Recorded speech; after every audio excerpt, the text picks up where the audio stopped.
long time. Ang tagal kong nanahimik.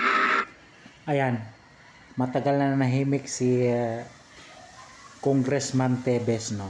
Ngayon ibubunyag niya ngayon yung supplier daw ni Pangulong Bongbong Marcos.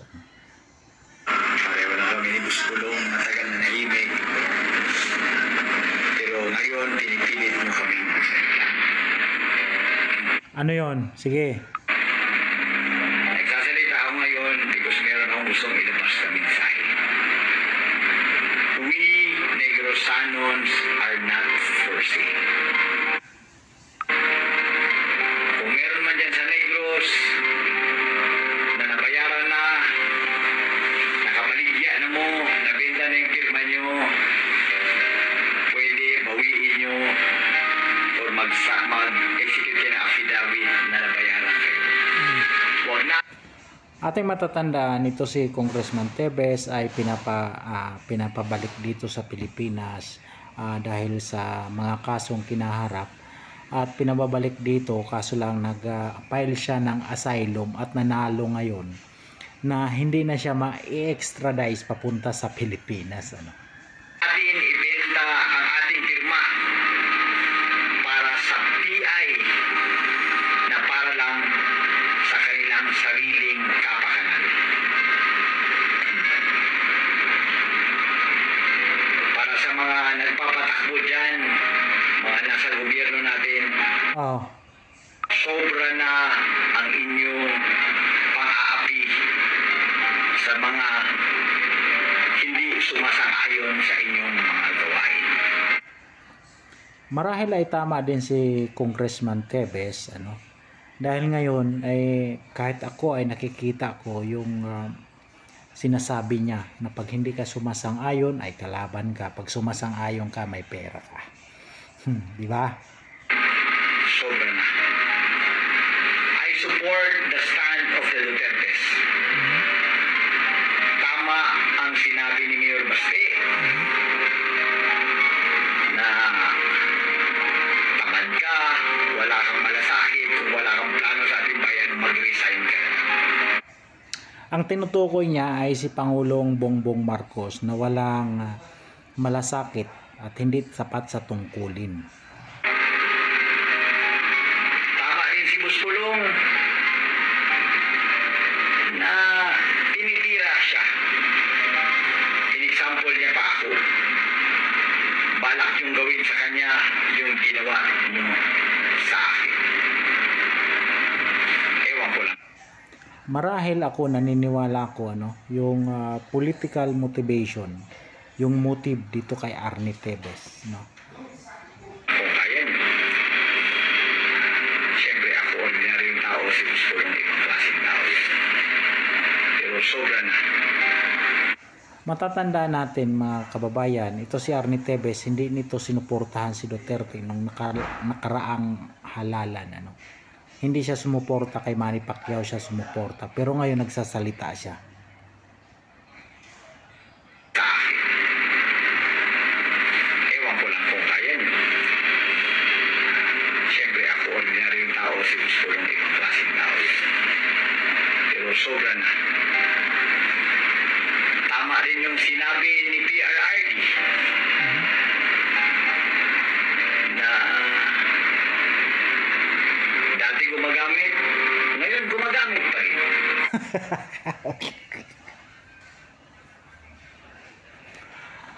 Mga kababayan, kung hindi kayo naniniwala sa sinasabi nila, alam nyo kasi pag ikaw ay isang gumagamit, sabihin na natin medyo lulong, may mga epekto talaga yan, senyales sa bunganga, pananalita.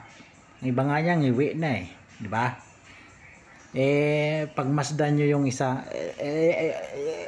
Kung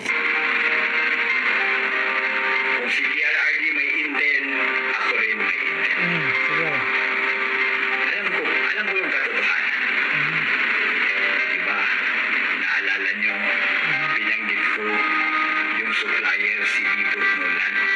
Bebot daw, ang supplier si Bebot. Sige, sabihin na natin malamang nakita niya or may ebidensya siya kung saan daw kumukuha ng supply, no? Huwag natin kalimutan yun. Dati, nung ako pa lang nagsasalita, baka wala pang naniniwala. Ngayon, si PLRD na nagsasalita. Meron akong challenge ngayon. Ano yon?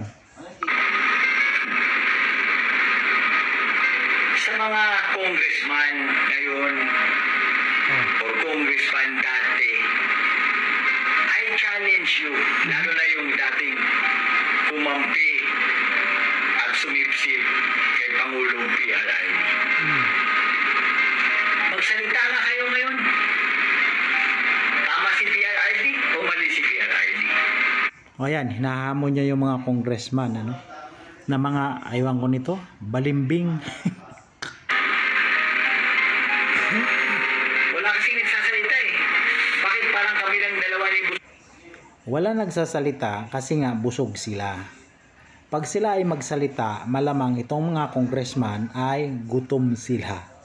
Katulad nung congressman sa Cebu, kaya mala daw siya pumirma dahil maapektuhan yung mga programa. 'Di ba? Yun pa lang, doon pa lang. pulong ang may tapang na magsalita. Ha? I challenge you. Sige nga, magsalita kayo. Tingnan natin. Meron din akong matagal nang iniisip na tanong. Di ba kung may tao na may kasalanan o may nagawang kasalanan, nirereklamo natin sa pulis, nirereklamo natin sa barangay, nirereklamo natin sa korte. Tama naman. Ang tanong ko, saan pwede magreklamo ang isang Pilipino? Saan daw pwede magreklamo ang isang Pilipino? Saan? Kung ang kanilang leader ay gumagamit ng droga. Hindi lamang mga vloggers ang nagsasabi nito na ang ating Pangulo ay gumagamit ng droga. Pati si Arnie Tevez, no? Siya na nagsasalita ngayon na gumagamit talaga. Adik ang leader mo, saan ka magreklamo? Sir, baka naman pwede doon din sa adik magreklamo. Pwede ka mo magreklamo sa korte? Pwede ka mo magreklamo sa barangay? Di ba? Kailangan ko ng mga sagot. Kailangan natin ng mga sagot dito. Kawawa ang taong bayan. Talagang kawawa talaga. Matagal ko na sinasabi yan eh. Kung ang nagpapatakbo ng ating bayan ay wala sa maganda. Kung sinong hindi nakakaalam, ito kasi si Arnie Tevez dati, gumagamit din to. Malamang nagkatagpo sila. At mabuting pag-iisip, dala ng droga, dala ng pagka-under the saya, mahirap yun. Mahirap yun. Sobrang kawawa ang mamayang Pilipino. Sa napag-alaman ko po, hirap na ang buhay ng mga Pilipino. Sobrang mahal na ng mga bilihin. Totoo yun. Mahal talagang bilihin, nahirapan kahit kami na may trabaho. Sobrang taas na ng presyo ng petrolyo. Sobra na ang pang-aapi. Tama. Habang nangyayari ito lahat, ang dami sa ating mga opisyal nagpapasarap ng buhay. Pa-biyahe-biyahe, pa-New York, pa-Europe, gamit pa at gastos ang milyon-milyong pera ng taong bayan. Marahil mga kababayan, ay totoo talaga yung sinasabi niya. Talaga naman, ang iba talaga nagbabiyahe, gastos ay pera ng taong bayan. Sa tingin niyo, tama pa ba ito? Or tama na? Paano natin ito matutuldukan? Papaabutin pa ba natin ito ng 6 years? Na magtiis tayo ng ganito? Oh, di ba?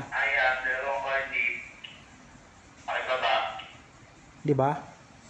Tingin ko, kailangan na natin magkaisa. Samahan natin si PRRD sa kanyang stand na kailangan na ng pagbabago sa lalong madaling panahon. Anyway, sa tanong ko kung saan tayo hihingi ng tulong, seryoso ako, please leave your comments on the comment section below kung saan Oh. Di ba? tayo pwede humingi ng tulong. Sa mga militar at pulis, Oh. ako ay nananawagan din sa inyo. Obligasyon nyo, katulad ng sabi ni PRRD kagabi, na tulungan ang taong bayan at panindigan ang Tama naman talaga, no? Ang mga sundalo at pulis, ang loyalty niyan ay sa taong bayan, no? Hindi kung kaninong politiko, no? Pag nakikita nila mali, pwede silang sumalungat sa kanilang commander-in-chief. ating bahay or konstitusyon.